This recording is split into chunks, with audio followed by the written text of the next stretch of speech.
แล้วก็นำญาติโยมบูชาพระรัตนตรัยสวดมนต์โดยย่อโดยสังเขปเพื่อทำให้สิ่งที่เป็นมงคลได้เกิดขึ้นแก่ชีวิตในการดำเนินต่อชีวิตจะพบปะแต่ความสุขความเจริญวันนี้เช่นเดียวกันเอามาไหว้พระสวดมนต์ระหว่างที่ไหว้พระสวดมนต์นั้นมีอย่างหนึ่งโยมจะต้องมีสัจจะคือทำด้วยความจริงใจเมื่อมีสัจจะก็จะประสบผลสำเร็จตามที่เราปรารถนาได้ต่อไปก็ไม่เสียเวลาเอาไหว้พระด้วยกันเนออะระหังสัมมาสัมพุทโธภควาพุทธังภควันตังอภิวาเทมิ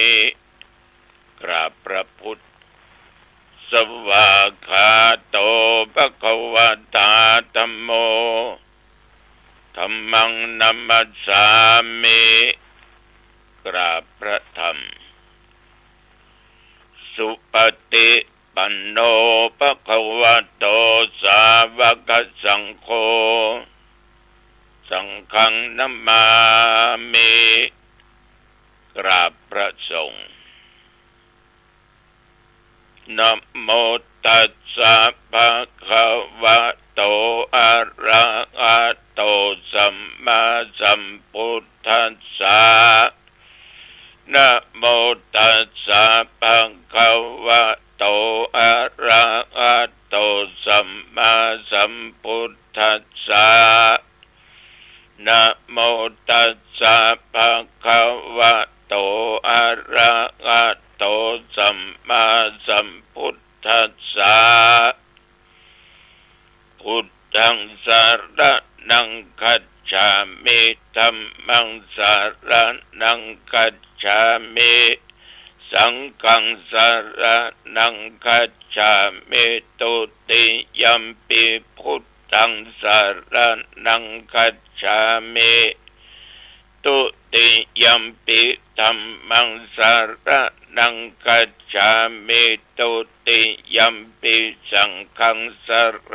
ณังคัจฉามิตติยัมปิพุทธังสร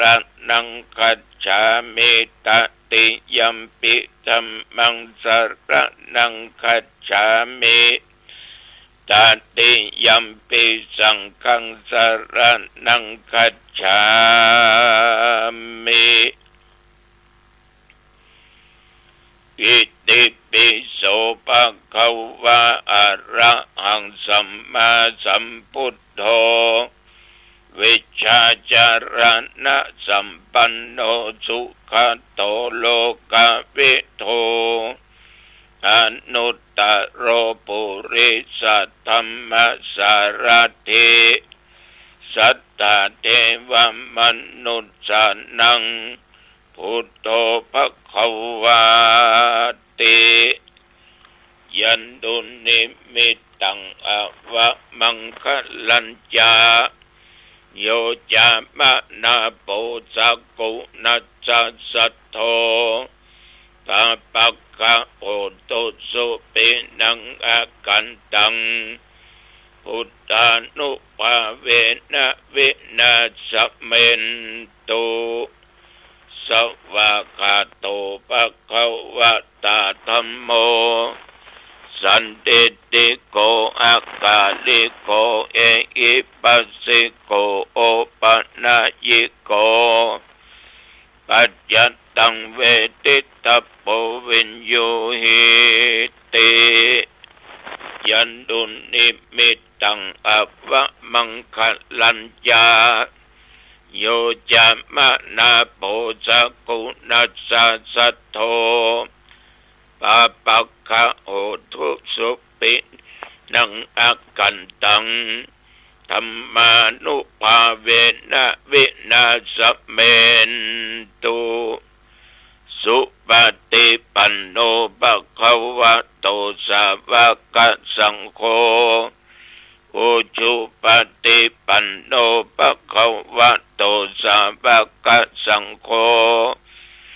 ยายาปฏิปันโนภะคะวะโตสาวกสังโฆ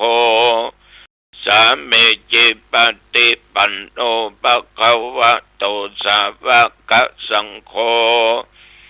ยะติตังจัตตาริปุริสายุคานิอัตตาปุริสปุคัลลาเอสะภะคะวะโตสาวกสังโฆอาหุนายโยปาหุนายโยทักขินายโยอัญชลิกรณิโยอนุตตลังปุญญเกตังโลกัสสาติยันตุนิมิตตังอัปปะมังคลัญจาโยจะมะนาโปจักขุนัสสะสัตโตปะปะคะโอตุสุปินังอากันตังสังฆานุภาเวนะวินาสเมนตุยะโตหังภะคินิอริยยะชาติยะชาโต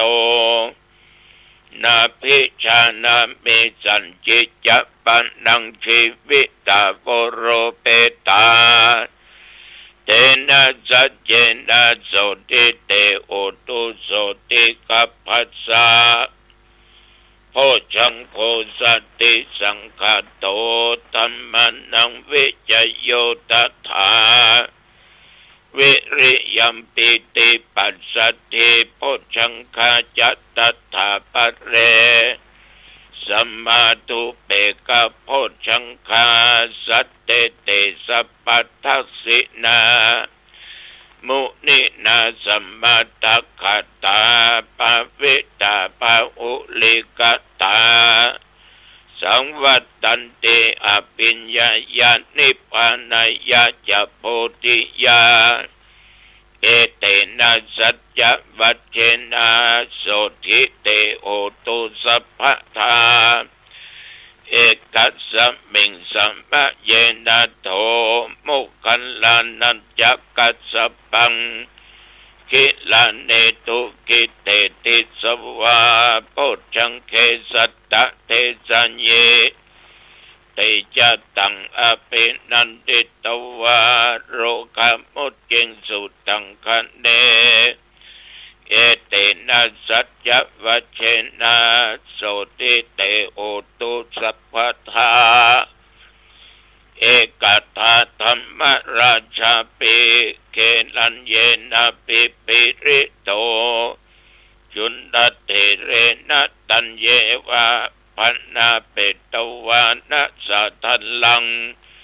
สัมโมดิตวาจะอาปาทาตัมอาวุธาสิทานะโสเอเตนะสัจจวัชเชนะโสติเตโอตุสัพพทาปะหินาเตจะอาปาทาตินันนัมปิมะเอสินังมัคคะอัตตะกิเลสาวาปัตตานุปติธัมมะตังเอเตนะสัจจวัชเชนะโสติเตโอตุสัพพทาภาหุงสังอาสัมมาปินิมิตตัสสะพุทธันตังคริเมฆะลังอุคิตะโคลัสสะเสนะมะลัง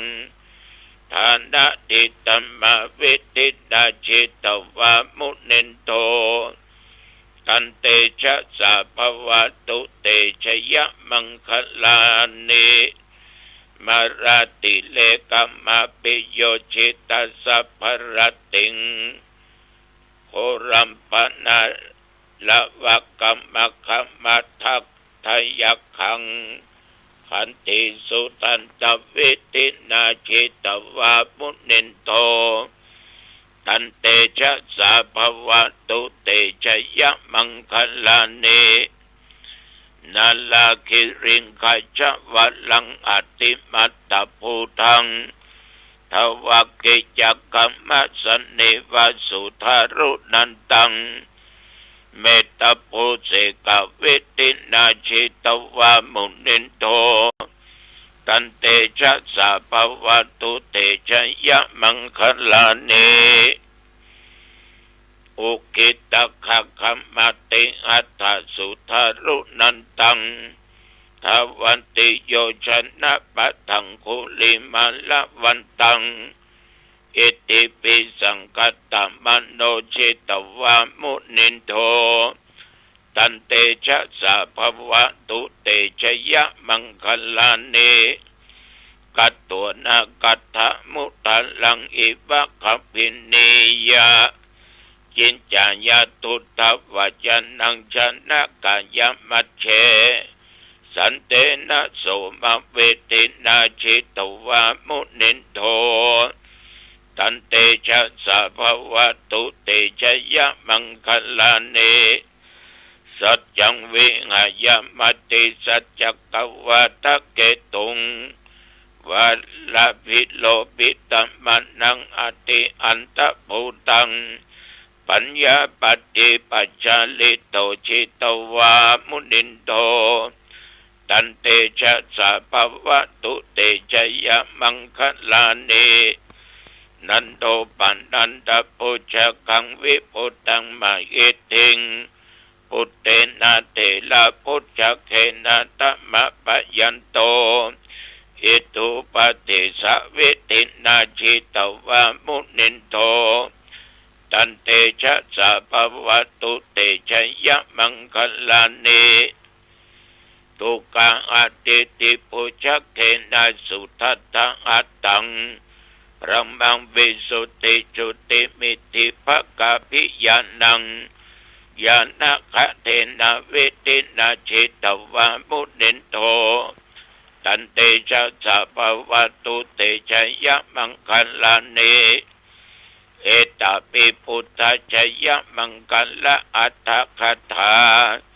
โยวัจโนตินะติเนสรเตมะตันติเอตัวนาเนกวิวิธานิจุปัตถวานิโมกังสุกังอติกามยานะโรสปัญโยสกัตตัวพุทธรัตนังโอสัตถังอุตตมังวัลลังอิตังเทวมนุษย์สานังพุทธเตเชนะโสตินานัสสันตุปัตตวาสเปตุขาวุปัสสเมนตุเตสักกัตตัวธรรมรัตนังโอสัตถังอุตตมังวรังปะลิลังอุปัสสมานังธรรมเตเชนะโสตินานัสสันตุปัตตวาสเปพยาวุปัสสเมนตุเตสักกัตตัวสังฆรัตนังโอสัตถังอุตตมังวรังอาหุนายังปะหุนายังสังฆเตเชนะโสตินานัสสันตุปัตตวาสเปโรกาวุปัสสเมนตุเตนัตติเมสระนังอัญญังบุตโตเมสระนังวรัง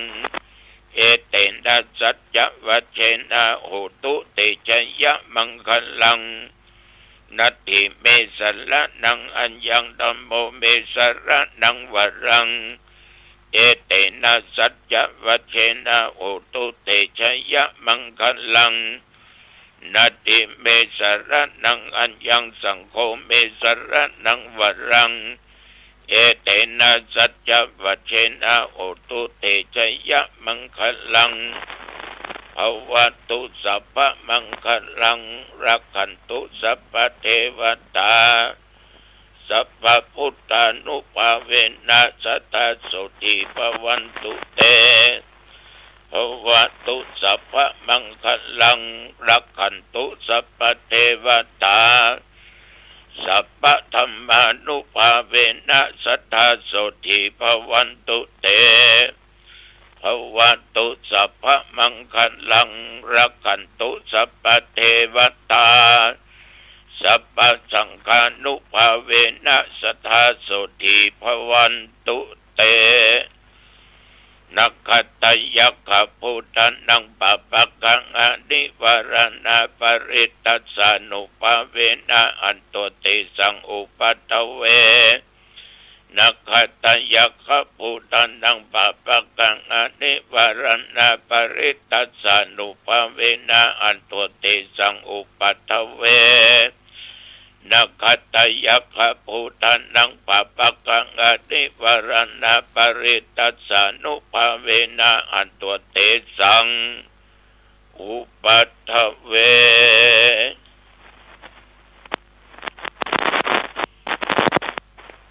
โดยบทพุทธานุภาพคุณแห่งพระพุทธเจ้าจุตนจุพระองค์บทพุทธธรรมคุณอันเป็นศาสนคำสอนของพระชินวรสัมมาสัมพุทธเจ้าทุกพระองค์บทสังฆคุณอริยะเจ้าทั้งอดีตปัจจุบันบทสาธยายมนต์อันศักดิ์สิทธิ์ด้วยจิตอันตั้งมั่นเป็นสัจจะอาตมภาพขอปัญโจกปัญใจเหล่าทหารที่รักษาตามชายแดนทุกท่านทุกคนจงแคล้วคลาดจากภัยอันตรายต่างๆอย่าได้มาใกล้และมากายมีชัยชนะรักษาเอกราชผืนแผ่นดินประเทศไทยขอปัญโจกปัญใจแก่ญาติแก่โยมแม้ตัวข้าพเจ้าแม่นว่ากำลังตะรงโลกาเปียธินักใหญ่ขนาดไหนในกายนอกกายก็ขอคุณแห่งพระพุทธธรรมประสงค์บทสาธยายมนต์อันศักดิ์สิทธิ์จงกำจัดโรคภัยเปียธิเหล่านั้นอันตรธานหายไปในกาลบัดนี้และที่จะเกิดมาภายหน้าอย่าได้มาก้ำมากายขอให้มีความสุขกายสบายใจประกอบไปด้วยโชคปีโชคเดือนโชควันโชคยามอายุปีอายุเดือนอายุวันอายุยามแม้นว่าเดินทางไปไหนเหนือใต้ตกออกบอกว่าไก่ใกล้ไปก็ให้มีใจมาก็ให้มีโชคมีสติและปัญญาดีจำเดินกิจการค้าการขายการเกษตรการท่องการนาการทุกสิ่งทุกอย่างจำเริญในหน้าที่การงานยิ่งขึ้นไปอายุวันโนสุขังปะหลัง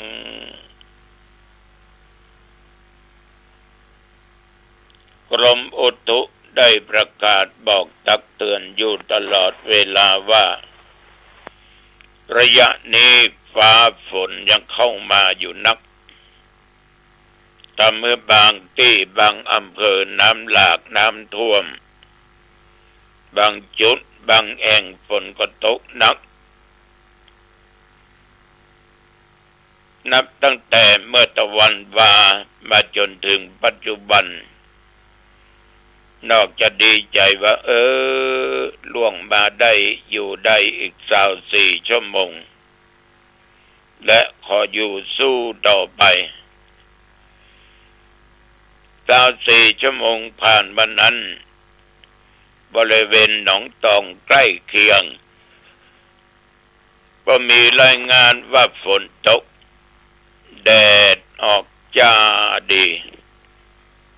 ได้ซักผ้าตากผ้ากันหลายตันหลายคน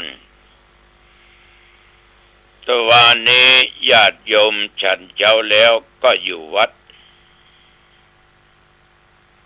ฉันเพลแล้วก็อยู่วัดไม่ได้ไปที่ไหนจนถึงค่ำมืดมาก็อยู่วัดพักผ่อนจนถึงปัจจุบันแต่วันนี้เวลา8 โมงเมื่อคืนปะกำลังกาดหางดงในงานข่าวดำของท่านอดีตสท.วัดหนองตองจะไปถึงเทศและถึงสวดไป ปะกันเนอปะออกไม่ออกแฟนพันธุ์แท้เที่ยวกาดทางดงและหลอบข้าง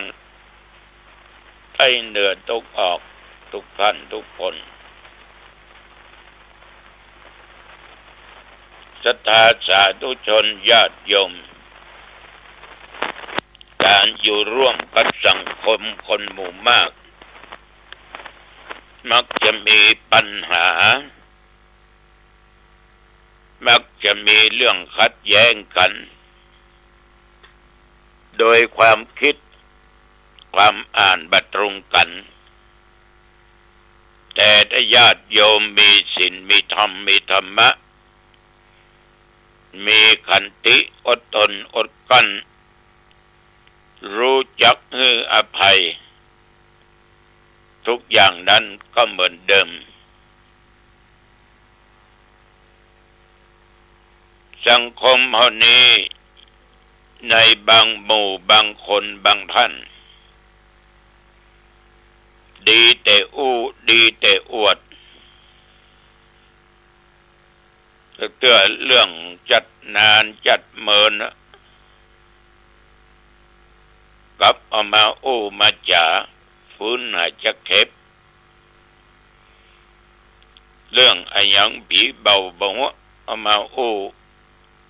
บางครั้งก็เป็นสิ่งที่ก่อเหตุขัดแย้งกันประทุกัน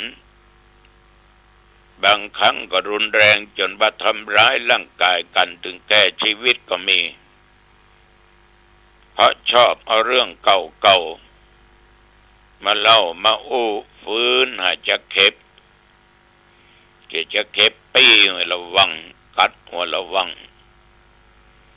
ปีนั้นปีนี้อดีตอย่างนั้นอย่างนี้ถ้ามันอู้ต่างดีมันก็สร้างสรรค์ถ้าอู้เอาต่างที่บกวนอู้เป็นสิ่งที่มันบดีบ่เป็นมงคลมันเป็นอปะมงคลบดีควรมาอู้มาจาบางคนก็ขี้โมขี้โบขี้ลมอย่างนี้มีเตื้อก็มาอู้มาอวดมาอู้มาจาก็ปะสังคมอย่างอี้หลีกเว้นไก่บางคนบางท่านในญาติโยมลองสังเกตดูเอาจวนผิดศีลผิดธรรม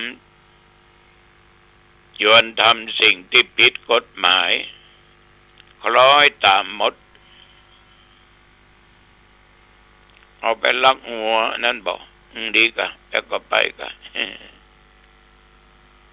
โอ้เมียอันนั้นงามนะก็ได้ก็จะพาไปดีกะไปก็ไปได้ซ้ำดีใครฆ่าไอ้นั้นนะอีนี่นะขอโทษเนอะอู้คำนี้มันแน่นดีเรียกว่าจุงไปทางใดก็คล้อยตามทางนั้นจะทำชั่วก็ชั่วตามจะทำดีก็ดีตามมันเหมาะทำดีนะมันดีตามชวนไปวัดไปบาไปกินไปทานไปฟังเทศน์ไปฟังธรรมไปเจริญเมตตาภาวนาก่อนมีงานระยะนี้ทอดกฐินก็ชวนไปอันนี้จักชวนในทางที่ดีคอยตามในทางที่ดีนี่ถูกต้องแต่คนบางคนมันน่าคบต่อหน้านี่อู้อวดเฮาสรรเสริญเอายกยอปอปั้นเฮาว่าเฮาเป็นคนดีอย่างนั้นอย่างนี้บ่มีภัยเกินก็สะบะสะเปนรับหลังแล้วเล่าควรต่อหน้าอู้ดีรับหลังเล่าควรคนหน้าไว้หลังหลอกคนสกอกอย่างบดีคบหาต่อหน้าเฮาว่าเฮาเป็นคนดีรับหลังไปอู้ไปจาว่าเฮาเป็นคนจะนั้นเป็นคนจะนี้ถ้าเจออย่างลบเนอะญาติโยมเนอะลบเนอะมันชอบประจบประแจงคนอย่าง บางคนเดียวจังว่าชอบเลี้ยแข้งเลี้ยขาขนาดบรรคนอยู่กับเจ้านายต่อหน้านี้โอ้อวดเจ้านายรับหลังเล่าคนเจ้านายก็มีบางคนตรงหน้าตัวเจ้ายกย่องยกยอว่าท่านเป็นคนดีอย่างอันอย่างนี้รับหลังเล่าคนตุตัวเจ้าก็อย่างเดียวกันต่อหน้าสตาโอดีรับหลังเล่าคนสตา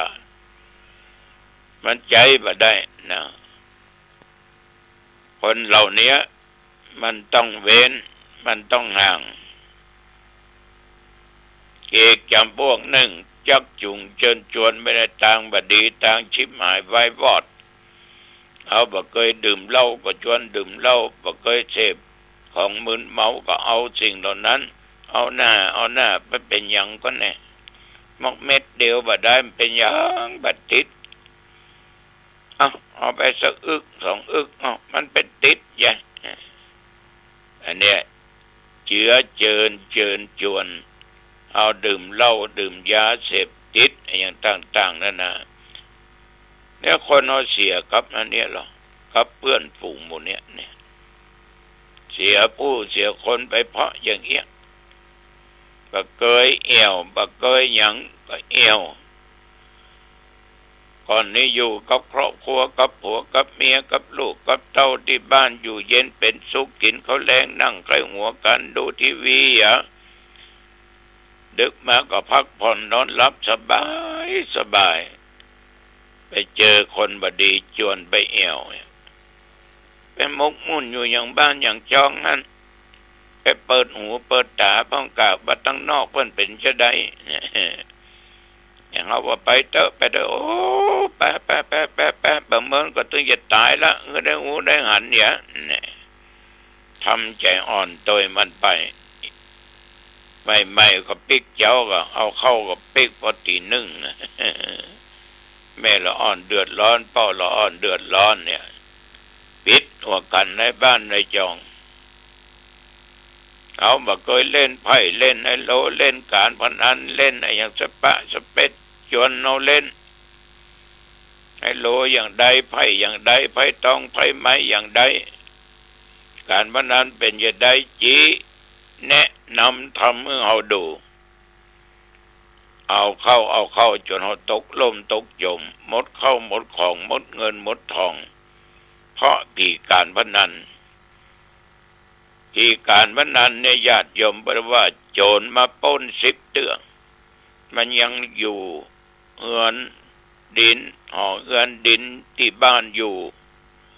ไฟไหม้10 เตื้อมันยังเหลือที่ดินแต่ปีการพนันนี่ก็เข้ามาสิ่งหมดตึงห่อตึงเงินหมดตึงที่บ้านหมดตึงทรัพย์สมบัติหมดลึงบ่เหลือบ่ค้างสักอย่าง